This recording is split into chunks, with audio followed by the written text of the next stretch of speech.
So we are just a few days away from Tesla's earnings report coming out, and the Wall Street consensus is forecasting an earnings per share of 59 cents, which is actually lower than the earnings per share that we ended up seeing for the same quarter last week. Now in this video, I want to go ahead and touch on a couple of things that we want to be mindful of in regards to the fundamentals for Tesla that may be a bit disappointing, and also talk about how even the Tesla coat is starting to kind of wane downwards. Now, if you guys don't know what I'm talking about, pretty much there's a lot of influencers and individuals who are very uber Tesla bulls who kind of live in this bubble where any single little thing that Elon talks about or tweets ends up making them have this huge idea that Tesla's gonna skyrocket to the moon. And to be honest, I think a lot of these individuals don't breathe the same oxygen that we breathe, and they kind of likely breathe this kind of hopium type of air, because there's no other way to explain how they come up with these very uber analysis on Tesla. And I want to kind of touch on how even those uber Tesla bulls are starting to kind of wane away. For example, this guy on X was talking about how his Cybertruck feels like it's gonna hit the next car in front of him when he's using FSD, and Homar's catalog, one of the main culprits within the Tesla code, ended up writing in his tweet saying, yeah, I always kind of feel like it's gonna hit the car in front of me, but it usually doesn't. I'm really worried that one day it will though. Now this is pretty interesting because this is one of the individuals who kind of feels that Tesla's invincible and it can't do any wrong. And in fact, just a couple of months ago, he made this tweet over here saying that people don't realize that FSD has been solved. And when I responded saying it's not solved, he responded saying, yes, it is. You're just too stupid to realize it. Now, I ended up just kind of saying, hey, there's no need to do any name calling. But just out of curiosity, how come in the earnings call, Elon Musk said, as we increase miles between intervention, it will likely transition from supervised full self-driving to unsupervised full self-driving, kind of just claiming that, hey, you're a little off there because FSD is clearly not solved. And, you know, he never responded to that post or that reply anyways, because why would you respond to logic, right? These guys live in la la land. But the thing is, it's a bit interesting of this guy, you know, just a couple months ago saying that FSD is solved and that FSD is perfect. And then now recently even saying that even he fears that when he uses his Cybertruck, he's worried that one day it's going to crash into another car. And so it's like, well, which one do you believe it is, right? You think FSD is perfect and it's solved, or are you worried for your life every time you drive an FSD, right? Because you can't have the two beliefs. It's very conflicting. FSD is clearly not solved, and that's why it's still in beta version, and that's why it's still not called unsupervised full self-driving. It's still called supervised full self-driving. But of course, if you try to explain logic to some of these uber Tesla bulls, it just goes in through one ear and out the other. Now, when I look in the comment section, I see a lot of individuals kind of misinterpret my analysis on Tesla. And I actually saw this comment over here, someone saying, you should just admit you're a Tesla bear because every one of your videos has been bearish. Even if it starts bullish, you somehow find a way to make it bearish, which I actually ended up liking the reply or the post or the comment because I thought it was pretty funny. And I kind of just want to remind everyone that I'm still bullish on Tesla in the long term. I'm just not one of those uber bulls that comes out with one of those insane price targets and try to, you know, justify any little thing that Elon Musk says, as I try to objectively look at how the company is doing fundamentally and also try to analyze it from different aspects like where we are in the macro cycle, and then even apply a little bit of technical analysis. But of course, me trying to be realistic oftentimes comes off as very bearish. I'm this very evil Tesla bear and I hate Tesla, which is not the truth, right? I actually have shares in Tesla in my long-term portfolio, and I'm still holding on to those shares. I'm not selling them. I'm just not buying every single little dip, because I always say the dip can always get dippier. And in one of my recent videos, I talked about how even though Tesla shares fell down pretty heavy after that disappointing robotaxi event, yes, it was disappointing.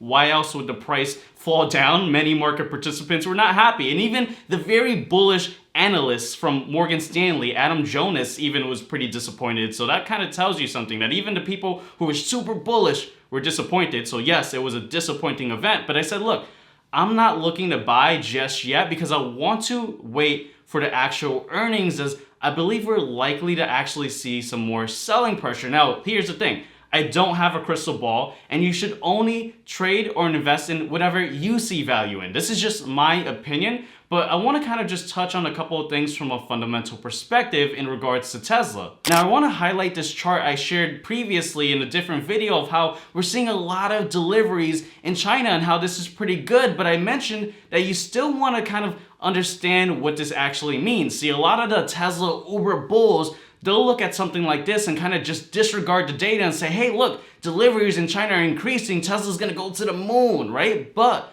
you have to kind of understand what's actually taking place, because when we look at this chart, we see that yes, deliveries are increasing in China, and that's great news, but we're also seeing deliveries decrease in Europe more than they're increasing in China. And so it's not really much of a gain if you're increasing a lot somewhere, but decreasing more somewhere else. And something else I want to highlight is the automotive revenue and margin. See, the average selling price for Tesla vehicles, they're declining mainly due to higher China sales and more lower cost trims being sold. And this is kind of something you have to understand. Yes, it's great news to see more vehicles being sold in China, but if you have vehicles declining in Europe, that's not really the best scenario for Tesla, especially because you have to understand that although there's more deliveries in China, the actual average selling price is much lower, because vehicles for Tesla sold in China are cheaper than what they're sold in the US and Europe. I, for some reason, think that a lot of people don't understand that. They just think that whatever is sold in China is equivalent to what's sold in Europe and America, and that's not really the case, right? Because here's the thing, China tends to favor lower cost models and trims,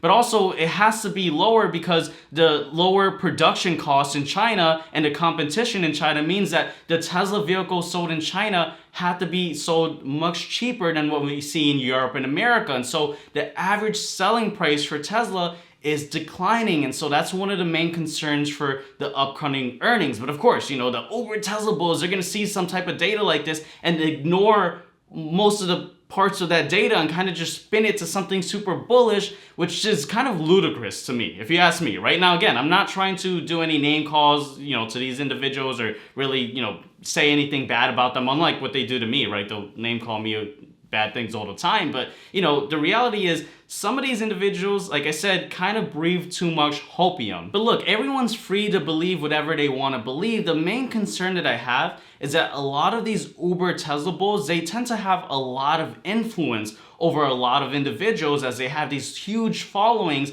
And the problem is a lot of them are kind of these people who are all in on Tesla, meaning that they don't have like a diversified portfolio. They're just 100% in Tesla. And that's kind of a bit concerning, especially because when we look at Tesla over the last 3 years, it hasn't made any new all-time highs when you especially compare that to the S&P 500, which has been making new all-time highs. And the thing is, with that massive influence, it could really encourage individuals to follow this practice of like, hey, let's not invest in, you know, other companies, just to go all in on Tesla. And, you know, who knows, maybe one day it will pay off, right? Again, I don't have a crystal ball, but it can be very disastrous for the wealth of many people listening to this. Again, you should only do whatever you see value in. You shouldn't even follow what I say, what anyone says, not even what the analysts say. And you should only, you know, do your own research and, you know, do your own due diligence and not blindly follow someone. But the problem is a lot of these, you know, Uber Tesla bulls, they have this huge influence and they have this cult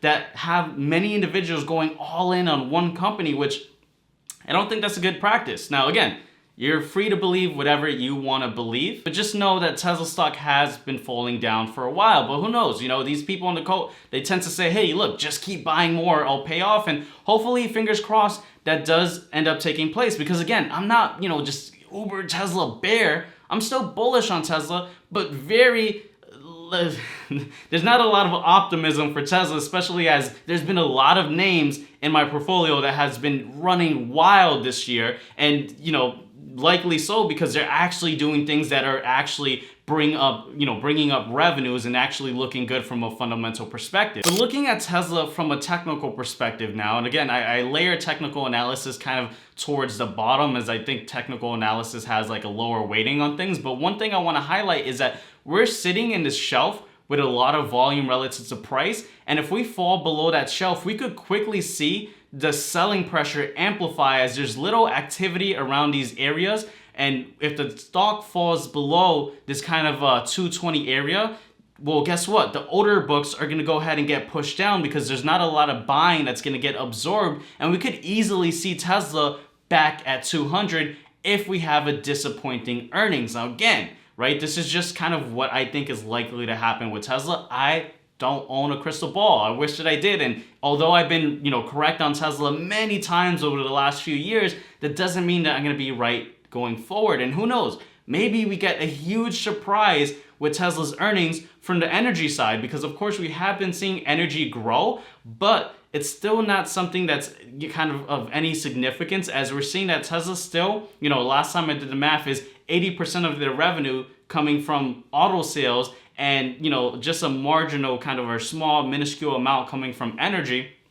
If energy grows, that's great, but it's still not outweighing the revenues that Tesla makes from its auto side, right? From selling cars or leasing cars. And so just something I wanted to put out there, right? Again, not trying to kind of, put anyone down, right? And I'm not being a Tesla bear, just kind of warning a little bit of a risk here that we may end up seeing some more selling pressure for Tesla, and how even the Tesla Uber bulls are kind of showing that there are, not even believing some of the stuff that they're saying, especially if, you have someone saying, hey, look, FSD is solved, and then, a few months later saying, hey, I get worried for my life every time I drive the Cybertruck. I mean, he didn't say that, but I mean, that's pretty much what he's saying. If he's saying, oh, I get worried it's gonna crash into the next car. It's like, anyways, you guys let me know what your thoughts are in the comment section down below. Make sure to hit that subscribe button if you haven't done so already. And before you guys go, make sure to check out this next video right over here, and I'll see you guys